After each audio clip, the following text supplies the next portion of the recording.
Kamusta, Aries? Welcome to Like a Tarot. Alamin natin ang situation mo gamit itong mystical cards. Mamaya naman ay aalamin natin ang situation ng person mo.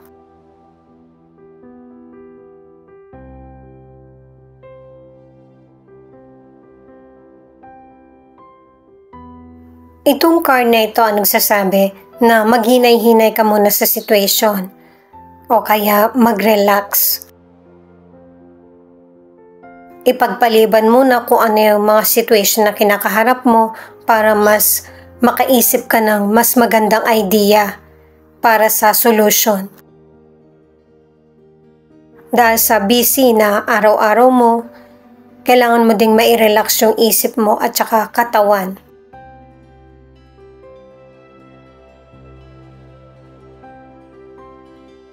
Itong card naman na ito ay nagpapahiwatig na matuto kang makiramdam sa situation kapag ka alam mong masyado ka na nagpapakita ng pakikipagkapwa-tao. At saka kailangan din matumbasan yung fairness na ipinapakita mo sa kapwa mo. Hindi lang para sa sarili mo kundi para na rin sa pamilya mo. At base sa mga cards, ang ipinapakitang situation ng ilang Aries ay patungkol sa ari-arian, money, tiwala, pagpapahalaga sa sarili at saka pagpapahalaga ng kapwa mo sa iyo. Ito naman yung alamin natin, yung cards para sa situation ng person mo.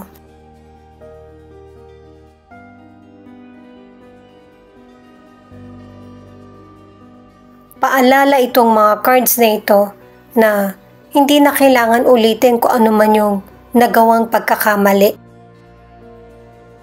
At saka matutunugan ito ng person mo na problema na naman ang dala ng ibang tao. Kung ito na yung pakiramdam niya, kailangan niya nang umiwas. Para hindi siya nadadamay sa dalang problema ng iba. At anuman yung pinagdaan ng sitwasyon sa nakaraan ay sikapin na wag na itong maulit. Para hindi na siya maiipit or mapagbibintangan sa situation. At saka pinapakita sa cards na ito na pareho kayo ng person mo na hindi marunong tumanggi. At nami-misinterpret ng ibang kapwa na pwede nang samantalahin o yung mai-involve yung person sa maling gawain or desisyon. Paalala para sa mga bagong viewers na ang reading na ito ay timeless reading, general reading, ano man ang edad mo or gender mo. Kunin mo lang kung ano yung akma sa sitwasyon mo. Ikaw na rin bahala magpalit kung si person mo ba ito or ikaw. At ito yung start ng 1-week reading mo. Bago ko simulan itong reading na ito ay nagtanong na ako kung ano ang naiisip ng person mo patungkol sa iyo. King of Cups, King of Swords, the Justice. Ano man yung kaguluhan na nangyayari o nararanasan mo sa person mo, sa family mo, sa ibang tao, naiisip pa rin ng person na ito na kahit na problemado ka na ay sa tama pa rin ang pinipili mo o yung fair na desisyon. Meron kang pinaninindigan na prinsipyo, kalma ka na person. Kahit ready yung person mo sa mga sasabihin niya sa iyo, naiisip niya at napapansin niya sa iyo na magaling ka makipagdebate. Na kahit biglaan yung situation, alam mo yung isasagot mo. Ang ilan sa inyo sa career o negosyo, meron kang pinag-aralan. Ang iba naman, nahasa ka dahil sa iba't ibang experience kaya magaling ka sa trabaho mo o negosyo. At hindi rin basta-basta yung napagdaanan mo sa career mo o negosyo. Natuto ka sa buhay mo sa expert na pamamaraan. Mature kang mag-isip at saka nauunawaan mo yung kapwa mo kasi naranasan mo. Sitwasyon man o pakiramdam ang naranasan mo. Ang ilang single, makakapag-desisyon ka na kung sino sa mga person na nagkakagusto sa iyo. Ang unang person ay loyal at saka charming. Ang isa naman ay nangangako siya pero hindi niya tinutupad. Kaya makakapili ka na kung sino sa kanilang dalawa. Ang ilan naman sa relationship, nagkakaroon ng kanya-kanyang opinion or problema sa family. Pero mas pipiliin mo pa rin na maging fair para yung family nyo ay hindi masisira at saka manatili yung tiwala at respeto sa isa't isa.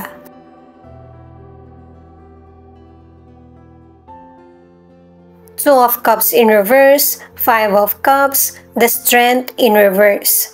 Ito yung mga cards sa kung ano ang namimiss ng person mo sa iyo. Ipinapakita sa cards na ito na yung person mo ay nakakaramdam ng kalungkutan dahil sa merong ilang areas na hindi kayo magkasundo ng person mo. Kaya walang ibang maisip itong person mo kundi makiramdam sa situation kung kailan mo siya papansinin or kung kailan kayo magiging okay. Hindi siya mangungulit or mamimilit, pero namimiss ka niya. Ang ilan sa inyo namomroblema ka na kung paano magkakaroon ng financial. Merong areas na nagkaroon ng biglaang gastusin. Ang ilan sa inyo meron kang financial pero hindi mo alam kung hanggang kailan aabutin. Or magkakasya ba sa mga pangangailangan mo.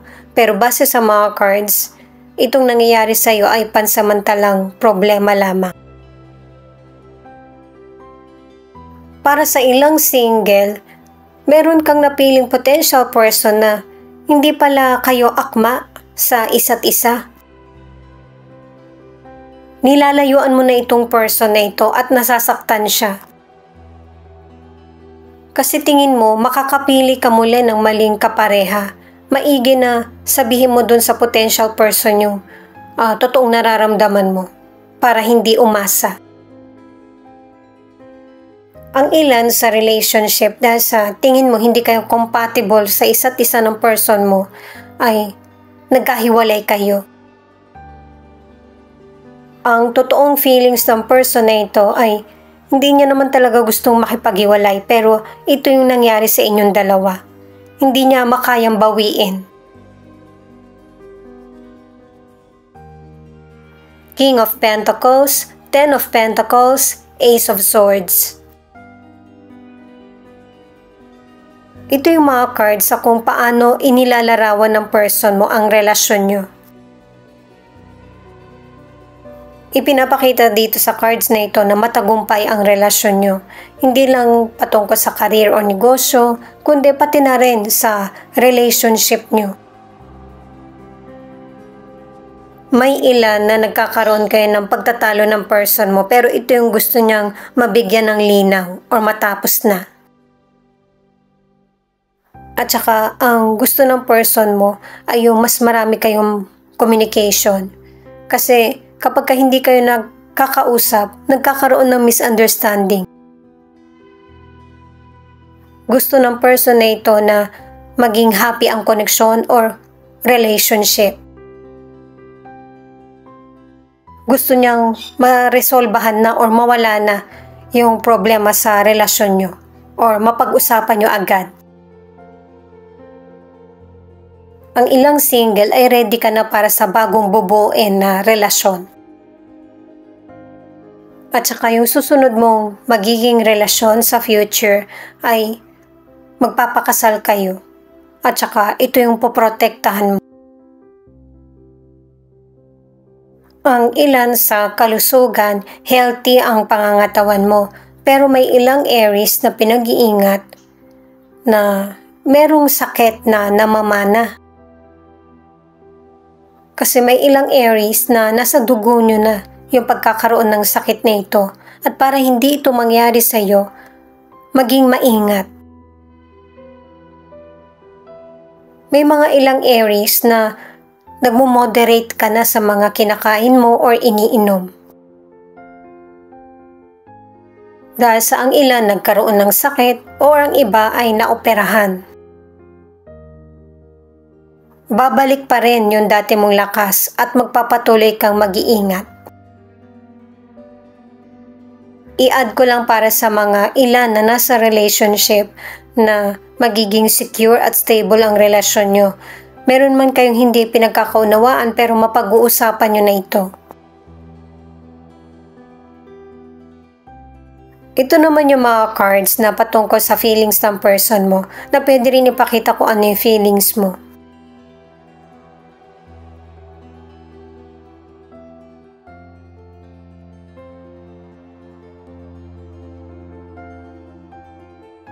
Pinapakita rito na nahihirapan ng person mo na ikumpara ang relasyon nyo sa iba.